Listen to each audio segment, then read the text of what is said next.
MIMO এই প্রথমবার তার মাম্মাম আর পাপার সাথে যেতে চলেছে তার দিদুন বাড়ি জামাই ষষ্ঠীতে।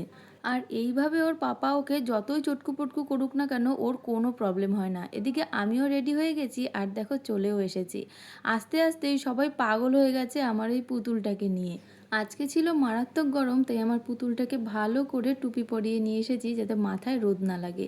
এসেই বসে গেছিলাম কোল্ড ড্রিঙ্কস খেতে, তবে আমি আর গ্লাস পাইনি তাই বাটিতেই আমি কোল্ড ড্রিঙ্কস খাচ্ছিলাম।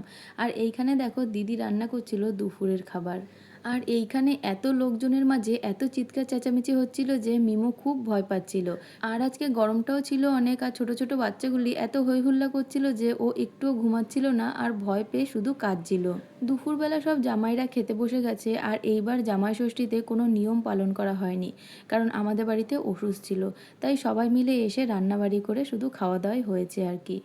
নিজের জীবনে এত ভালো একটা দিদি পেয়ে তুই কিরকম উপভোগ করছিস? ও খুব হ্যাপি আমার মতন দিদি পেয়ে, যেন কাঁদছে। আনন্দের কাদা এটা, কষ্টের কাদা না কিন্তু। এরপর দুপুরবেলা আমরাও খেতে বসে গিয়েছিলাম, আর আজকের একদম সিম্পল মেনু ছিল হলো ফ্রাইড রাইস, চিকেন কষা, চাটনি, পাঁপড়, মিষ্টি আর দই। খাওয়া দাওয়া কমপ্লিট করে মাকে দিয়ে দিলাম জামাই ষষ্ঠীর গিফট, আর এটা ছিল একটা কিপ্যাড ফোন।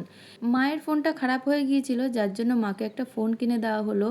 আর মা স্মার্টফোন ইউজ করতে পারবে না, যার জন্য মাকে কিপ্যাড ফোনই কিনে দেওয়া হলো।